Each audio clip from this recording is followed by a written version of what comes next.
Welcome and welcome back, everybody. Today we're here to check out the Puckipuppy Beagle. That's a mouthful.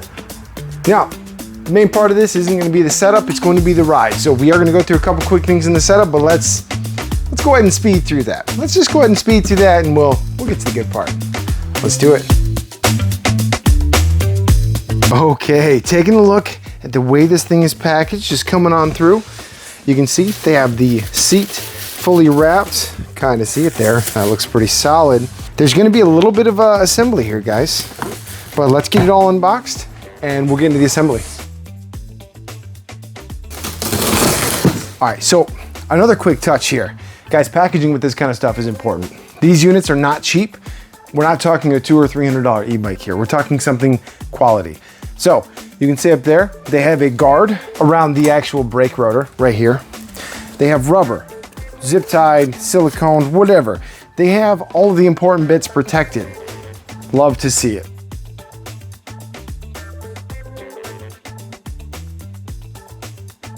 All right, coming up next, we have our beautifully packaged accessory box. Looks like we have ourselves some electrical or possibly cable guard here. Allen wrench set, user bike manual, front light. Looks pretty decent. Got yourself a couple of magnified lights in there, along with the white reflector. A little bit of hardware. Wow, okay, that's new. Some actual chrome wrenches. Don't normally see that. And then you have some pedals. And this is probably, yep, this is the 54.6 volt 2 amp charger, as well as some zip ties for cable management.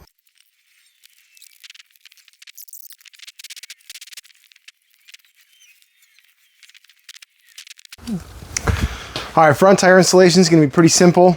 It's probably easier to do if it's upside down. You know, just put something down so you don't scratch anything, or better yet, put the front handlebar on first. That's probably the smartest move. I went ahead and did it this way, just because I wanted it to be up on the tires real quick. What you're going to do is you're going to take out this. This is in the brakes. There's a brake spacer. This keeps your brake pads from falling out and shipping. Make sure to take that out. Once you get it on, 2 bolts on both sides with a position locking washer, and you're good to go for the front tire.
Part of today's video is sponsored by Hollyland, and more specifically the Lark M2. So it's kind of hard to see. Let me tilt my head up. If you look up here, this is the Lark M2 attached to my helmet right now, and it's going to allow me to do more reviews and talk to you guys like this.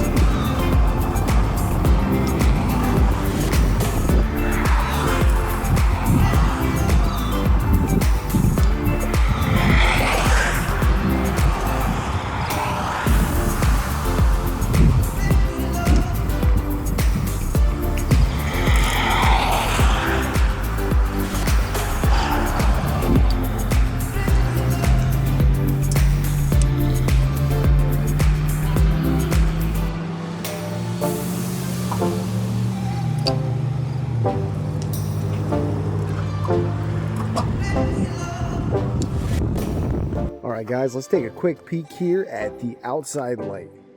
Now you guys can see it's not too bad. It's got some good range. What I don't love about it is that it doesn't have any like side to side view. It does reach a good 50, 60 feet out. And obviously that's the way you're going to be turning, but it's still nice to kind of have a couple extra feet on the sides. As you can see, the brake lights here look pretty good. Nice. No blinkers on this one. Then once again, you have that awesomely vivid LCD display. Now, on the camera here, it looks kind of weird, but in person, every single angle looks perfect on this thing. Now, with the stock light involved, guys, this actually brings me up to my next offering. A little hard to see out here, but take a peek. So this is the Woobin B1. This is a bike mount battery powered headlight. Now check out the difference on this thing. So that's level 1. See the distance? So bike light, Woobin. Now that's just setting 1. Check this out. Setting 2, setting 3. And this thing is tiny.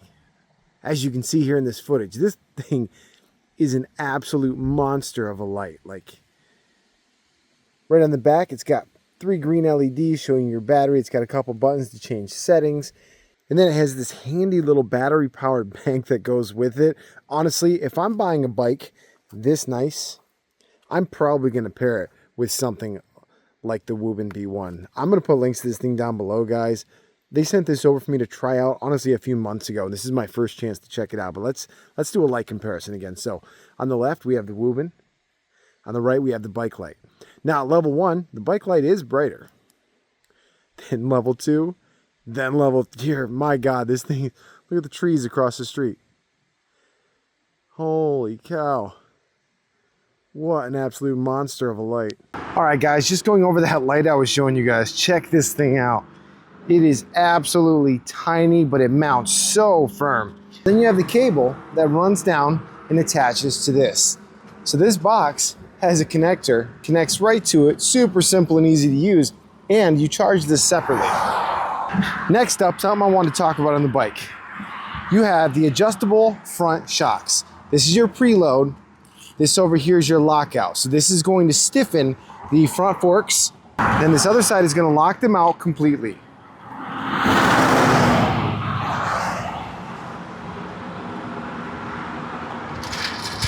So coming around the back, we have some Torney Shimano gear selectors. The rear motor hub right here in the back. Again, more Shimano gears, very nice, very high quality. Then in the center here, you have a Pro wheel. And I love how well this is made. Like, look at the garter on this. Like, you're not gonna catch anything on this. This isn't gonna catch your pants. It's just gonna be nice and clean. It's got a good look to it. Here's a better look at the stock light in the front too. Again, guys, the stock light is not bad. You have some extra custom point attachments up here in the front. Over here, you have your gear selector, headlights, and that's right, we got a horn. So this over here is the key slot. Now, the key slot itself is only for when you need to take the battery out. So I wouldn't leave these in there, otherwise they're likely to get lost. Looks like on there, there's a tag with a little serial number too. In case you lose your keys, you can probably get another one. So I do notice that the pedal assist on this is very sensitive, right? So you barely touch the pedals and it's just trying to send you. Definitely something to get used to. So if you crank the screen all the way down to 0, it turns off pedal assist. But definitely the point of today is to test out the overall rideability and, well, the motor. So I'm going to make sure I use that as much as possible. Now, this machine is primarily built for commuting and on-road. So far, it handles a lot of these bumps pretty well. Given, if you upgrade to their other model, they have one that has rear suspension. We might get that and test it out here soon. But if we get that one and test it out, we'll see how well the rear suspension makes a difference. Now, just a fun note, I did stiffen up the front shocks here with the left side load control. Now, you do have the option on the right side of the fork to also do what's called lockout. That basically stops the front shocks from being front shocks. So if you're commuting, riding down smooth city streets, it's a pretty good plan to do.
You'll see. All right, guys, let's get to the overall review. So the bike, honestly, it made the trails a little too easy. I don't think that's what these trails are entirely intended for, but you know, I had an absolute blast. The kid struggled a little bit, but she made it. She's also the one holding the camera, by the way. So, a couple of caveats. When you get this thing, you're definitely gonna wanna fine tune the front suspension. That's just with the knob on the left side. It's super easy to do. Right to tighten, left to loosen. If you're riding in cities, you might wanna hit the other one and lock it out. Very easy to use, very simple. Comfort-wise, going through these trails, honestly, this thing handled it like a beast. These trails, as you guys can see from all this footage that we just shot, tons of roots, tons of hills. I mean, it caught me off guard a little bit. I did manage to bounce my 360 camera off a tree once. Well done me. The brake light, awesome. The only issue I ran into at all is I didn't try to switch gears one time while I was going down a hill. Getting ready for the next hill, it kind of hit a bump and it took a second to switch, but other than that, this ride went off without a hitch. So guys, if you guys want to check this bike out, make sure to check out the link down in the description below. I want to say thank you to Puckipuppy for sending this thing over, and to Woobin for sending over the light that we're filming with right now. Guys, it is dark out. It is not bright out. It's like 9:30 at night. It is not bright in any way. You guys can see my other light here. I mean, don't get me wrong. As far as lights go, the light on the Puckipuppy, it's more than adequate. I put the light on the kid's bike so she could see all the holes and divots. And this one is more than enough to ride at night. It's actually better than I expected and better than I thought it was. But it's worlds above most of the lights we get on our scooters. So thanks again for sending this bike over. It's an absolute blast to ride. If you guys want more information on it, you guys have any more questions, you let me know down below. Here I'm gonna throw up some stats on the bike. Over here is how many miles I managed to ride on a single charge. So thanks for sticking around to the end, guys. And on that note, we will see you on the next one.